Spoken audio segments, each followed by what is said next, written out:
Okay, sa part 3 po tayo. Mag-start po tayo sa part 3. Yan.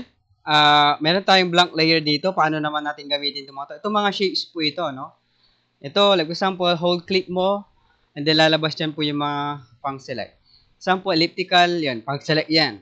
Blank po siya, pero pang-select lang natin yan. Ibig sabihin, yung mga item po natin inside dyan is nakaselect. Papansin nyo, pag may lumabas na ganito, ibig sabihin blank layer yan. So, paano tayo gumawa niyan? Ito, click mo lang to, meron tayong blank layer. To delete the layer, click mo lang dito and then drag mo doon. Yan. To undo, Control Z, click mo siya and then pwede po natin siyang magamit kapag may gusto po tayong design na gagawin. O kaya magbabrush tayo. Yun, blank layer siya. Ayan. Natin. So, dito, pwede po natin i-apply na po dito yung foreground color and then background color. Dito sa blank na layer. Sa blank layer, pwede po natin i-apply yan. Ito po, yung nasa ibabaw is foreground color, nasa ilalim ay background color. Papalitan ko nga ng kulay po itong background color para ma-red. So dito, yung nasa ibabaw is foreground color. Ang sabi ko po, pag i-apply mo po yan dito sa selection po natin, Alt-Delete. Kapansin mo, pag in-Alt-Delete mo, applicable po yung black. Paano naman pag yung red? Control-Delete. Ayan. Ibig sabihin, ang K po natin, kapag i-apply po natin yung foreground color, Alt-Delete. Pag yung nasa ilalim, i-apply po natin, Control-Delete sa keyboard. Okay? So, pansin mo, dito, nandito siya sa layer 2. Pwede mong i-rename yan. Double-click mo. Yan, pwede mong ma-rename yan kung anong layer yan. Okay, another again, gawa tayo ng another selection here. By the way, pag de-select mo ito, Control-D to deselect. Yeah. Natin. Alright.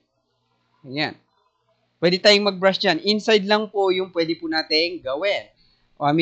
Kulayan. Gamit tayo ng brush. Shortcut key is baboy. Ayan. Pwede tayong mag-brush. Ang sabi ko po, kung ano po yung foreground color mo, yun po yung applicable color. Ngayon, paano mo palitan yung color ng brush? Double-click mo dito, and then click mo dito, and then pwede ka pong mag-brush ng other color. Another thing, pwede mong i-invert yung selection. To invert selection, Ctrl-Shift-I. Ngayon, yung selected items mo kanina, selected part mo is dito. Ngayon, yung Ctrl-Shift-Invert mo ay outside na po. So, dito, pwede ka na magtrabaho, mag-brush sa labas. So, anything na pwede mong gawin dito sa labas, ay nandito po. Pero, hindi na po apektado ngayon dito. Alright? Ganun din, Control dito deselect. Yun, make a new blank layer. Yun, pag gagawa ka uli, iibabaw ngayon yung gagawin mo. Mag-brush ka uli. Tignan natin ha. Yun. So, since nasa ibabaw na po ito ng layer, yung blank layer, pag nag-brush ka dito, nasa ibabaw din. So, akala mo, nakukulayan mo sila, pero hindi. Inibabaw mo lang. Kasi para silang page. Okay? Ganun lang din ito. Kung paano gamitin, parehas lang po. Pero may mga activity po tayo, paano po tayo masanay gawin po yan. Ito naman po ay lasso tool. Si lasso tool, gawa tayo ng blank layer. Pag nag-select ka is, ganun, pi-freestyle ka. Ayan. Yung pwede ka nang mag-brush dyan. Select. Pwede ito, balik ka dito, select mo yung part na to, and then pwede mong i-delete. Ayan. Pwede rin po yun. Okay? Next, we have here the Magic Wand tool. So, paano gamitin si Magic Wand tool?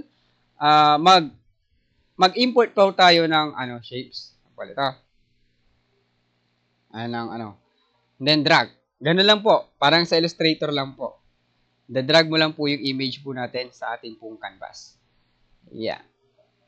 Okay? So, for example, we have a image here. Para ma-edit po natin to, kailangan po i-rasterize po natin. So, right-click, rasterize, layer. Punta po tayo dito sa Magic Wand tool. Si Magic Wand tool, pagka-click mo dito, make sure na nandito yung selected click mo dito, lahat ng may kulay po na black ay maseselect. Dito po, basta karugtong niya po, ito po, wala pong siwang. You know, selected na po yan. Anong pwede po natin gawin? Pwede natin i-apply yung foreground yan, di ba? Kagaya ng sinabi ko. Alt-Delete.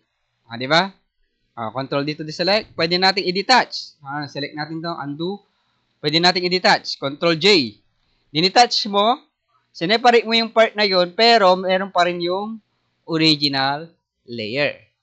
Yun po yung gamit nun. Pwede po natin magamit yan pag detach po ng mga kulay. Like for example, you wanna change this color of this one, highlights mo lang po yung object na yon, click mo to, ayun, masaya-select mo na po yung white, and then you can apply the foreground color or background color.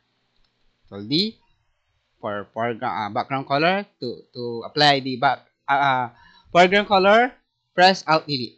Yan, Control D to deselect. So, ganun lang siya. Okay? So, ito naman po, si Quick Selection Tool. Meron tayong separate video dyan, paano siya gamitin. For example, we will import image coming from our downloads. So, let's download this one, the pimple acne image. Yan.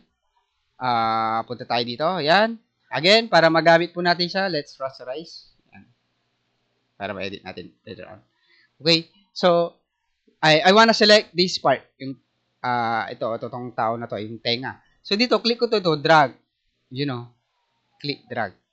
Ayan. Nakaselect na yan. Pwede ko na i-detach siya ngayon. Kung dito, undo, Control J. Yan, i-detach ko na po ito. So, pwede po yan. Control Z to undo, Control D to deselect. Okay, cut ko na po muna by this time.